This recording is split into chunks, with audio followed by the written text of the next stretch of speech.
Deus honra aquele que é fiel, Deus honra aquele que permanece no propósito, aquele que continua posicionado, que não cede às possibilidades do pecado, da carne, às tentações, aos atalhos, né? Mas escolhe permanecer firme no propósito de Deus. A palavra vai dizer que Moisés, tendo sido chamado filho da filha de Faraó, abriu mão do palácio e preferiu ser contado e sofrer junto com o povo, né? E sofrer ali as agruras do deserto junto com o seu povo Israel.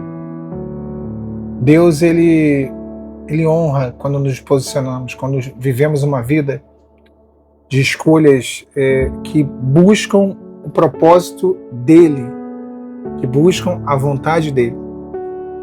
E Deus, ele conhece a fidelidade do homem. Deus conhece quando há no nosso coração esse desejo. Não tem sido fácil. O Senhor sabe que não tem sido fácil você permanecer nesse propósito, você permanecer firme, apesar das adversidades, apesar das dificuldades, apesar das suas limitações, porque ninguém é de ferro. Chega um momento que todos nós cansamos, chega um momento em que a nossa fé oscila, chega um momento em que nós duvidamos daquilo que afirmamos em vários momentos, né? Duvidamos daquilo que as promessas feitas, das palavras entregues, daquilo que nós muitas vezes evidenciamos, né? Não, o Senhor vai operar, o Senhor vai fazer, eu creio no Senhor. Mas chega o dia mau. O dia mau vem para todo mundo. Quando o dia mau vem, todo mundo questiona, né? Deus conhece a sua estrutura, Ele sabe realmente o que você pode e o que você não pode suportar. Quando Moisés abre mão do palácio do faraó, ele abre mão de uma vida temporária, passageira nessa terra, de alguns anos, algumas décadas, de conforto, de regalias, de luxo, de prazeres. Ele abre mão disso por uma eternidade, por uma vida eterna com Deus. Ele não acumulou tesouros na terra, ele acumulou tesouros no céu. Moisés entendeu pela fé que o maior prêmio que ele podia ter e o maior benefício que ele poderia viver ou desfrutar seria na eternidade. Então foi uma escolha de fé. Hoje ele poderia ser uma múmia no Louvre, no Museu Contemporâneo de Londres ou em qualquer outro lugar. A múmia do príncipe do Egito, um príncipe semita, um príncipe que descendia dos hebreus, e talvez tivesse alcançado algumas vitórias, algumas conquistas, algum reconhecimento egípcio, né? Mas nem de perto teria vivido os planos de Deus para ele. Porque aquilo que Deus sonhou para Moisés foi algo grandioso. E nós vemos, nós lemos, nós conhecemos a história de Moisés. Um profeta, um legislador, um líder, alguém que governou o povo, que teve do Senhor ali um propósito lindo de conduzir milhões de pessoas no meio de um deserto por anos e anos. Foi uma das maiores referências. Deus revelou a ele a criação, Gênesis, Êxodo, Números, Levítico, Deuteronômio, os 5 livros da lei. Foi revelado a Moisés, alguns salmos. Agora, isso tudo se deu, irmão, só foi possível porque ele escolheu viver o propósito, escolheu viver o chamado e não viver as facilidades que o mundo estava oferecendo a ele. As facilidades, os atalhos, muitos são os atalhos, muitas são as possibilidades de você fugir daquilo que Deus tem para você. E a escolha de permanecer será sempre a mais difícil. É uma escolha de fé. É uma escolha de fé. Moisés recusou ser chamado filho da filha de Faraó. Ele não tinha identidade com o palácio de Faraó.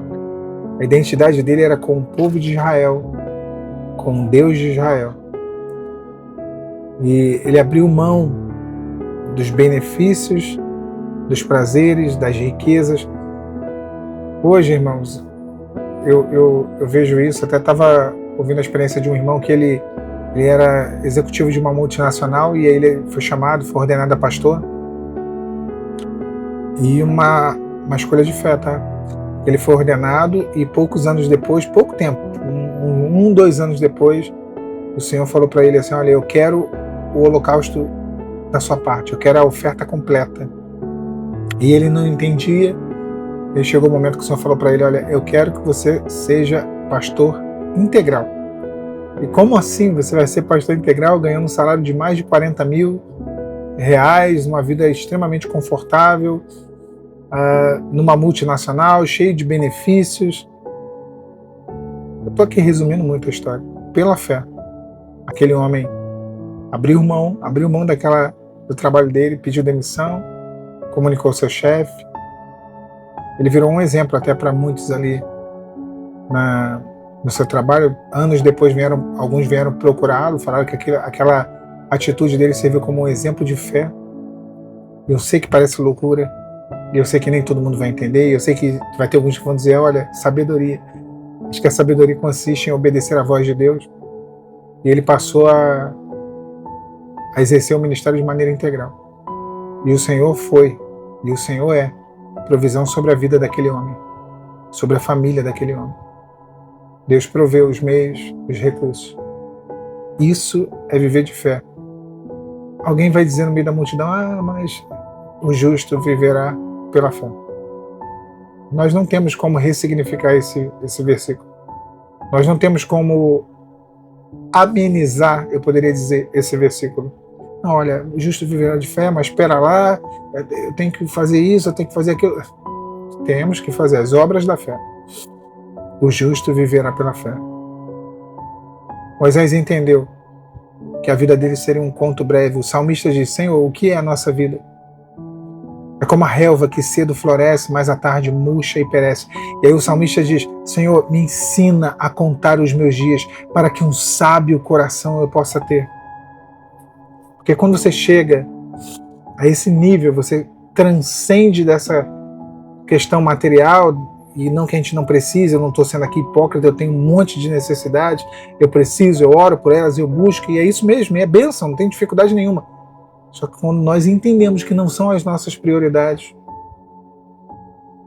que nós temos um tesouro no céu, de que pela fé temos um chamado e um propósito em Deus, e que o Senhor, como consequência, suprirá todas elas, as necessidades, nós passamos a viver como esse servo do Senhor viveu, Moisés.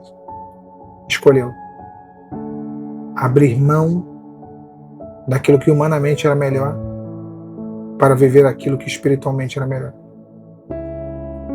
Não sei por que essa mensagem. Não sei para quem essa mensagem. Talvez para mim. Talvez para você. Talvez para nós dois. Que seja para nós dois. Eu e você que está ouvindo essa mensagem. Mas pela fé. Pela fé. A fé é o firme fundamento da igreja. O firme fundamento. Nela nós não seremos abalados. Ainda que tudo ao nosso redor venha ruir, ainda que tudo ao nosso redor venha desmoronar, nós permanecemos pela fé.